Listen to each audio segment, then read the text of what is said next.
Oh, we're a bit more the same height now. I like it now. Hi, welcome to UK 911 Media Productions, take 2. We had a slight mishap with the other one. Yeah. Anyhow, so today's June the 6th, and we were supposed to be at the Hampshire and Isle of Wight Family Day today, but for operational reasons, unfortunately, it had to be cancelled. So Nick has still come down, because tomorrow we're all off to Brands Hatch for a great day at the Speed Fest there. So we just thought we'd take an opportunity to chat with Nick and find out a little bit more about Nick's background regarding American cars. And that's just not the cop cars, that's your ordinary cars as well. So are you ready to talk about it again, mate? Again, yeah. Take 2. I know a film actor start, but I feel like need any sort of transcription, just let me know and I'll try and put some subtitles up. And just excuse the lighting. We are in the studio, but it's not the studio at the moment, if you like, because we've put a bed and things up for Nick to come, because not even the local Nick would put him up for the night, and they said, no, we don't want him. No, I don't want He's Welsh, get him out of there. So, tell us all about it, mate. Right. I had my first American police car. This is like deja vu. I had my first American car, in 1984. Yeah, you've had a dress rehearsal. Can you bloody get it right, please? Yes. My first car was actually a Ford Cortina I had when I was 18. After I passed my driving test, I started in a garage. It was a 1300 Deluxe, and lovely little car. So I had that for about 12 months after I was in the garage, and then I said to the boys in the garage, I said, this ain't fast enough. I said, I want to put a different engine in it, pep it up a bit. So they said, oh, okay, what do you want to put in there? 1600? I said, no, I want to put a 3-litre V6 in it. So they go and say to me, oh, you can't do that. You can't.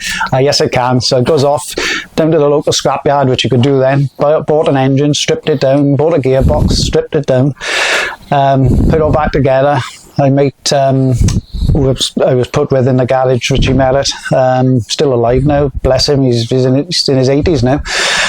But he was a very good welder. So he welded all the engine mounts and everything for me. All the rest of it I did myself, and put all the engine in there. I'd have an engineer's report on it, which it passed with a couple of things I had to do, like a heat shield around the servo, upgraded all the suspension, brakes, everything on it. And my boss was so impressed with it when he seen it, and after it was all finished, he gave me 15 quid a week pay rise, which at that time was very good. Yeah, absolutely. Doesn't sound much now, but that was really good.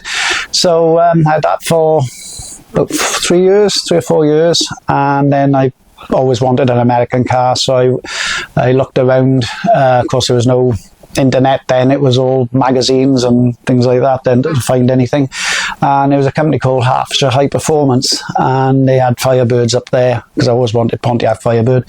And the first one out was a 3.8 V6. Had that for about 2 or 3 years, and then I upgraded. Then I bought a 6.6 Trans Am Smoking a Bandit, because I love Smoking a Bandit. I had several of those. One of them I did up, it was totally burnt out, so that was a full restoration on that. And then I had the Knight Rider model, which I did all the electronics on, and turned it into a proper kit car at the time. It was great. I used to have all the smoke screen and the oil slicks. The oil slick I did take off because it was a bit dangerous. But but I've always wanted an American police car. I've always had a love for them, watching TJ Hooker, Chips, California Highway Patrol, not Chips that you eat. There's only people of a certain age who remember that. And basically I had a Trans Am then, a 4th gen, which I decided to turn into a day car, which is a drug seizure car that they have in America. They take them off drug dealers and they put all the gear in and take them to schools, educate kids about drug abuse, alcohol abuse. It's a very educational car, but they also use them as pursuit vehicles as well. And one of our local officer, traffic police, she actually... 2 of them took it for a run at one of the shows that we were at with Gwent Police, and needless to say, she was quite impressed with it. She was. I remember her face, actually. So, just to clarify, they didn't actually take it out onto public roads. We were at the old the old headquarters, which was a great place for events, really, because it did have a bit of ground where you could play around with. And this young lady, she took Nick's car out. I think she was encouraged a bit by her male colleagues who just were a bit too scared to actually get in it. At least she took it out. She did give it, yeah. But I must say, when she got back, the look on her face was kind of, she was trying to be quite ladylike about it, but I think it scared her a little bit. But I'm going to just touch on this because in take one, we mentioned this, and I think it's really, really important to mention that Nick has an absolutely superb relationship with Gwent Police, and they all know Nick. They know the car, his current car. They know his work van, which we'll come on to in a minute. So when you sort of hearing us talk about, they took Nick's car for a little drive. Trust me, it was because of sheer pure interest, not because they were trying to catch Nick out on anything or anything like that. The relationship Nick has is really good, and I'm very fortunate I have that same sort of relationship with Hampshire and the Isle of Wight RPU teams, which we're building up because the teams have changed and things. So that car I'd actually been in a couple of times, and I must admit, Daniel is now the proud owner of that car because Nick moved on from that. And I've got to say, I think he's done you proud because he's really looked after it and treated the car exactly how you wanted it to be treated. He loves it, and he does bring it to some events as well. Not too many, but he does love the car. Yeah, and I think it's really important to mention that the relationships that we have with the various police forces in the areas we live in case you haven't worked it out yet, for those that don't know, he's Welsh. Crossiau Gymru. Comes from a place called Cwmbran. That's it, isn't it? Cwmbran, yeah. Cwmbran. Yeah. It's a very lovely place. It's just got one or two weird people living there. I won't tell you the place I was actually brought up in. Crossy Caelion. Oh, I know it well. Apparently. But no, I think it's important to mention that, and I'm not going to get political, but at the moment we've got a few people that have purchased these cars that are kind of letting the rest of us down with doing things that certainly are not legal. And for those keyboard warriors out there, trust me, I know what I'm talking about. We'll leave it there. But also, on the other hand, is it's really important as a community that we keep the local constabulary on our side, because we've attended some fantastic events where the local forces have been there, and it's almost like we just become one brotherhood. Which is great. They have a real interest in our cars. I can't say the same about a BMW X5 or anything like that. However, I will say Hampshire got the Audi A6. That's a nice car. And there's one of those, it's an unmarked car, at my local RPU team, which I've had great pleasure with. That's all I will say. Your current car. Oh, yes, the K9. Yeah, I love that. Absolutely love it. I've been looking for a K9 for quite a few years for Charlie and Fred. Well, I only had Charlie at the time then. And I've been looking for one just to take him to shows and all and sort of get him involved, which he absolutely loves. But this car came up when it was sold from Bucks County Sheriff's Office, and Chris and Mark Lupton up in Yorkshire, the two brothers that bring in American police cars for film work, and they sell them as well. He got in touch to say it was coming out of service, and as soon as he sent the pictures through of it, I thought, yes. I heard of the Dodge Magnum. I hadn't seen that many of them because they're quite a rare car, because they only produced them for about 4 years. But it's absolutely brilliant for what I want it for. It's great for the dogs. I can bring them to the shows, don't matter what it is. I can put them in there. The car monitors the temperature, keeps them at the right temperature. They got their fans running, the air conditioning running, so they absolutely love it in there. I'm just taking them to the park or taking them to the beach. So it's a almost an everyday vehicle in that sense to me. Yeah. Whereas if I put him in the Mondeo, my wife's nagging me then because it's got leather seats in that. And Hazel doesn't nag. She's a lovely lady. No, not too many times anyway. Just be careful.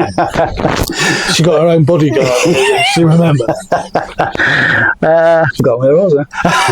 But yeah, no, it's been a cracking car, absolutely superb, and I keep in touch with the department. I follow the department. When I first actually brought the car in, I had a message from one of the officers there, and they said, have a look at the cage at the back where the dogs go in the back, where the back seats would normally be on a car. And Kendo, the original dog, used to sit in the back on the left-hand side and wait to do the drug busts, and he would sharpen his teeth on the cage, and you can see where he's actually gnawed through an armoured cage, so his teeth must have been absolutely phenomenal. I've actually seen this myself, and honestly, it's incredible. It's incredible to believe. I think we could probably produce a picture or so as well. And what I'm going to say as well is Nick's current car, 100% is a real credit to this man. I've known him way over 10 years. It was Nick that got me really to the point of pushing me to get my own car, which you all know I now have, and I'm very grateful for. And this car is a real credit to Nick. But I will just say also, I do treat Nick as like my older brother, and that's not being I'm not being nasty. You are older than me. You had to get that in. But the knowledge that Nick has is second to none. And I'm not mechanically or electrically minded. I can play with all this stuff, and I can, help try and repair bodies that have gone a bit wonky. But I do pester Nick probably more than what I should, because if I have a question, he's the first man I'll phone up and say, mate, I need some advice. Which brings me on to lights. Now, we have Terry Cooper of SV Lights that very kindly can supply us with any sort of lights. Unfortunately, I don't think Terry has enough supplies to supply this man with the amount of lights that Nick likes to have. Do like a flashy light. The cop car is like a Christmas tree. In Nick's street, he could light up his car and his work van, which is also like a Christmas tree, and they could light up the whole neighbourhood. I won't give away exactly where Nick does live, in Cumbraen. It's not hard to find him because you just look for an orange van with loads of flashy lights on it, and you'll soon know it's Nick's. But he could light up the whole neighbourhood, which we joke about frequently. But it really is a credit. And to be fair, Nick has his own mobile mechanical business. I think it's a bit more than that, to be fair. And as you know, I have a partnership with my local garage that kind of look after Big R for me. But I will put Nick's details on there, which I should be doing anyhow, because as I say, you're part of my family, so I need to put the details out there. So if anyone's got any queries or needs help, especially with the American cop cars, and this is the man. Speak to Nick, and if he can't help you, he can certainly put you in the direction that you can get the help from, including cars that, shall we say, probably 5 MOTs ago should have been repaired. Yes. And we won't say no more. So we take the time really to sort of fill in a little bit of a gap. We're all off to Brands Hatch tomorrow. There's Sean, Roy, myself, Nick, Dean, Sharon, Roger, Paul, and Phil. And Kev. Kev's had a little bit of a health issue going on for a while now. I'm glad to say it sounds like he's over that hill. That's good. So we're really looking forward to seeing Kev tomorrow and catching up with him. And the other person that's missing, and we thought was going to be here, that bloody young Ben. I know. Yeah. He's gone gallivanting off, sniffing whatever he's sniffing after, to try and see if he can stay in America now. I think he's given up on Canada. Well, his last picture, he got more like bars and the police department's in the back of his truck. But Ben, for those that don't know, Ben has been part of our group for a long time. He's he's certainly been our adopted son, I think it would be fair to say. And Ben did, he did move out to Canada to try and build a life for himself. For those that don't know, and I'm sure he won't mind me saying, Ben himself did have a little bit of a health issue, which scared quite a few of us. Thankfully, he's over that. Yeah. But unfortunately, things haven't quite gone to plan. So Ben is returning back to the UK, which is sad for him, maybe, but being a bit selfish, I think we're really looking forward to having him back, aren't we? And we've got a lot of catching up to do with Ben, and a lot of things that we want to talk about with Ben and Phil regarding future things. So yeah, that's where we're all going to be tomorrow. So we'll bring you some video tomorrow, best that we can. I will pre-warn you, Brands Hatch can be very noisy, as we've experienced. Hence, that's why we're sat here trying to put a video together tonight, where really we should just be sat back, being fanned and all that sort of stuff.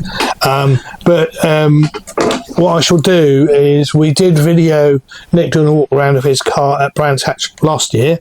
Not an awful lot's changed, so I shall include that in this video.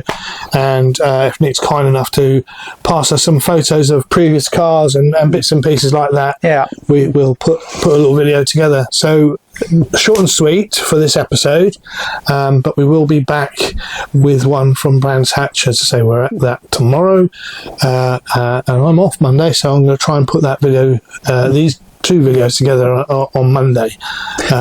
If we could just mention the police departments over in this. Yeah, I went out on patrol with them, and they were fantastic. All the officers I met over there, made some really good friends, and anybody that is generally into law enforcement and wanted to do a ride along, just get in touch with the department that you wish to go with, and they'll accommodate you. They are absolutely brilliant. Yeah, I mean, I'll back that up. I mean, as most of you know, I've been very fortunate enough to be involved with the law enforcement out in the States, and in Orlando, Hallandale and Miami, areas that I sort of know quite well, and know the way that they all work. And also, if you're ever out there's a great police museum. It's a memorial centre as well, which is in Tootsville. For those that know that part of Orlando down to Kennedy, it's about halfway between the two.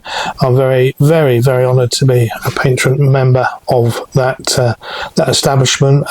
Always a warm welcome. They have one of my old British Bobby's helmets there. Oh yeah, which I'm very proud of. I think I've got a picture somewhere of me actually wearing it. So the officers out there are great. Please don't be scared of watching all these TV news and YouTube things where you see guns. It's not like that. The real America is not like that. There are guns, absolutely. I'm not going to hold that back. But the officers are very, very approachable. They love public engagement, which is something certainly here in Hampshire is what the RPU teams are trying to do. They've had a bit of a setback with change of personality and staff, but they're building back up on that, and which I'm very, very grateful to be a part of helping those guys. I'm going to be producing a road safety video for out in the New Forest where I live, which will be used by various agencies, hopefully, promoting the road safety out in the New Forest. So that's great, but that's the sort of relationship we need to be having with these. So those people out there that got these cars that are doing things the right way, build those relationships up with your local constabulary, because trust me, it's worth its weight in gold, especially with things going on behind the scenes with certain people that are unfortunately have got the wrong attention. I've very much been involved in that lately, and I will put it on camera. If you're messing around with the law and my name starts to get pulled into it, trust me, you don't want to cross me when that happens, as a certain person in London is very much aware of. And I'll leave it as that. Yeah, but if you want to learn how to J-turn at Crown Victoria, Terry will show you on the video. Absolutely. Yeah, on a non-public accessible road, just for the keyboard warriors.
Bucks County Sheriff's Office when it came out of service. It was a serious crime and narcotics unit. I'll show you the vehicle in service. This is the officer that operated the car, Tim Reeves. That's Kendo, the original dog, and they sent some pictures of us when it was in their motor pool, and that was one of their drug busts that they were doing. They had some pictures done. So this has got the write-up on the car. I've had it put in full Bucks County livery now. The only thing I've altered on it is I put the light bar on it and the full livery. Apart from that, it's basically as it came out of service. All the gear in it. Got the laptop there. Got the siren controllers, the camera system, which all works. It's off at the moment. That records everything. What else have we got? All the usual police bits and pieces. The torch. Got the organizer on the seat. The handcuffs. It's a 3.5 V6 police spec Magnum. Quite rare, very rare in this country. It's the actual only one in the UK. They're quite rare now in the USA as well. They produced them up to about 2010, 2011, when they stopped making them. So they are quite a rare car compared with the Chargers and the Crown Victorias. Basically, it is a Charger. It's just the estate version, so they call it the Magnum. What else we got? We've got all the normal searchlights and everything, which they all work. Which, if you're looking for a suspect up an alley, obviously got the normal push bar siren on the front there. Covert lighting, which was the original covert lighting underneath there. The K9 cage, where Charlie and Freddy go. This one is the, oops, locked it, hang on, I'll open it. Sorry.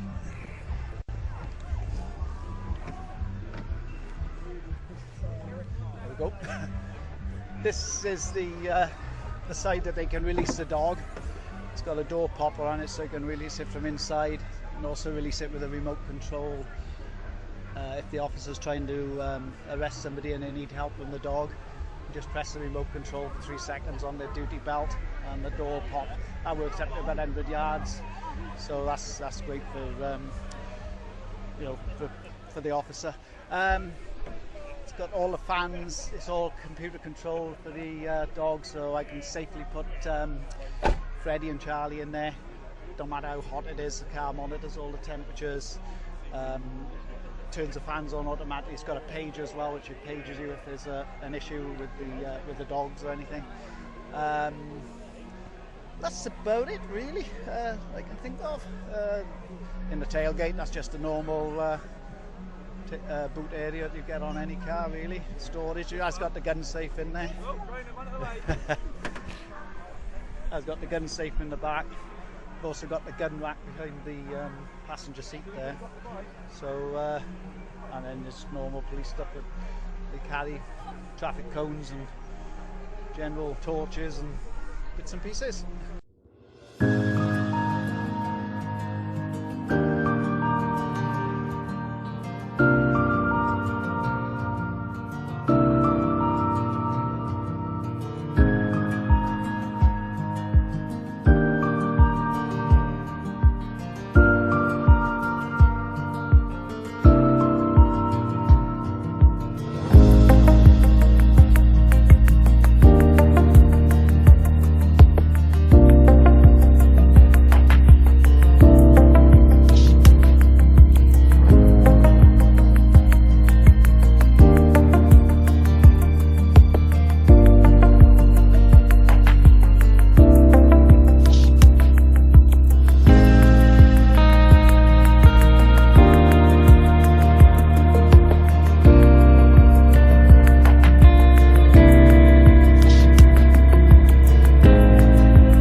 Sunrise paints the eastern sky, a new day's dawning bright. Old Ford truck on dusty roads, bathed in morning light. This man is like my brother. His family I love to bits. They are an absolutely beautiful family. Unfortunately, they live in a weird place, but can't help that. Can't help that. Can't have it all.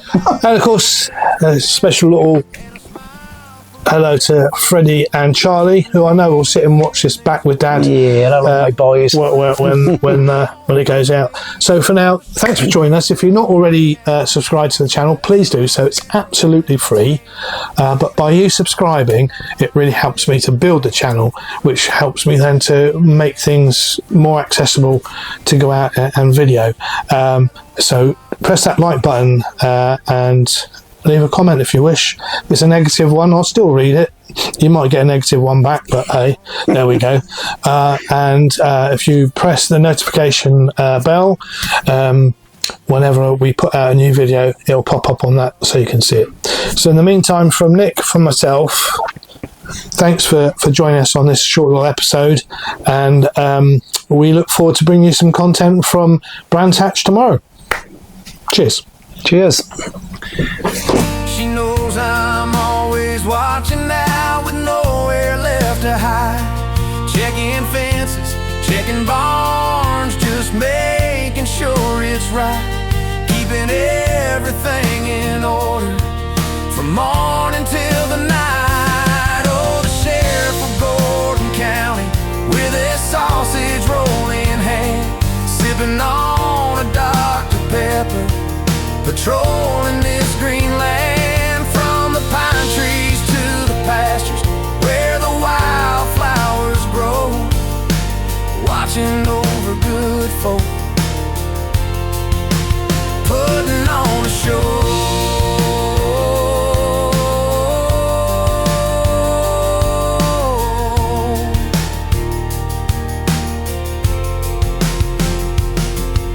Some folks chase the city lights, the hustle and the speed, but give me open roads and fields, that's all I'll ever need. Simple pleasures, honest work, a life that feels so true. Underneath the Georgia sun, I'll always see it through. Oh, the sheriff of Gordon County with a sausage roll in hand, sipping on a Dr. Pepper, patrolling this green land, from the pine trees to the pastures where the wildflowers grow, watching over good folk, putting on a show. Yeah, sausage roll and Dr. Pepper as the sun begins to fade. The sheriff of Gordon County, a promise I have made.